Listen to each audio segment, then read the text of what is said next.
Bonjour à tous, aujourd'hui je vous propose un exercice avec des cartes. C'est un exercice assez typique pour les probabilités, mais ici on a encore une analyse combinatoire. Commençons par un ensemble de 9 cartes à choisir parmi 36. Donc on a le K c'est 9 et N c'est 36. Attention avec les cartes, il n'y a jamais d'ordre puisque c'est nous-mêmes qui organisons les cartes dans nos mains. On a donc une combinaison de 9 parmi 36. Voici la valeur que vous trouvez à la calculatrice. Visuellement, voilà, qu'est-ce qui se passe? Vous avez vos 36 cartes là et vous devez en choisir 9. Donc voilà, on en choisit 9, là on les compte. Et puis c'est complètement égal dans quel ordre on les choisit puisque c'est après qu'on va organiser dans notre main dans quel ordre on veut avoir nos cartes. Hein. Voilà, on les classe souvent par valeur, etc. Question B, cette fois-ci, combien de mains? Eh bien, on a avec 3 cœurs, 2 carreaux et 2 piques. Alors, 3 cœurs, il y en a combien? Il y en a 4 au total. Non, il n'y en a pas 4, il y a 4 familles, donc du coup, ça veut dire 9 cartes. 36 divisé par 4. Il y a 9 carreaux, on en veut 2, on a 2 piques sur les 9, et si on compte, il nous manque encore 2 cartes qu'on ne veut ni de cœur, ni de carreau, ni de pique, donc c'est forcément 2 trèfles.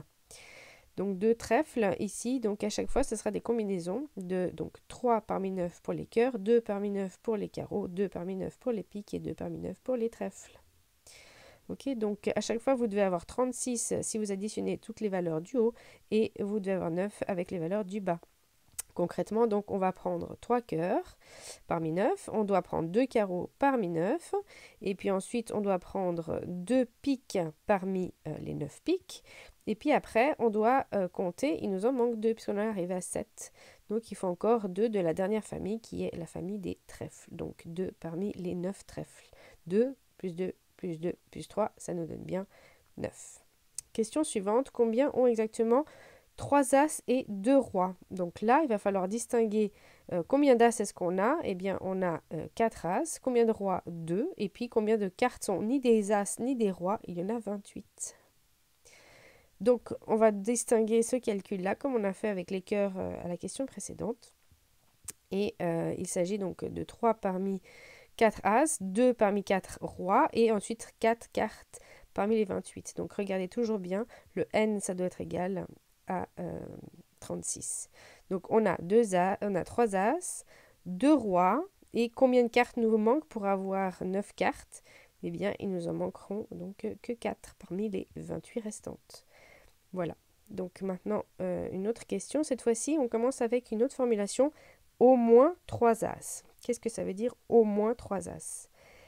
Eh bien, ça veut dire que donc ici, on a nos as et puis on a le reste des cartes, peu importe ce que c'est.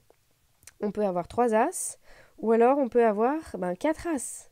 Donc selon si on a 3 as ou 4, eh bien le restant des cartes va varier. Donc avec 3 as, on aura besoin de 6 cartes parmi les 32 restantes. Et si on a 4 as, eh bien il nous faut les 4 et puis il ne nous faudra que 5 cartes parmi les 32. Le ou se traduit avec une addition. Donc voilà le calcul et il n'y a plus qu'à le taper à la calculatrice. Dernière question, attention, au moins un as. Au moins un as, ça veut dire quoi?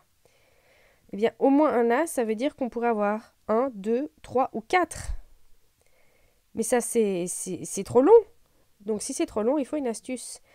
C'est toutes les possibilités sauf 0 as. Alors concrètement, toutes les possibilités, on l'a déjà fait. Toutes les possibilités, donc on enlève toutes les cartes des as, puis on veut 9 cartes parmi les cartes restantes qui n'ont absolument pas d'as.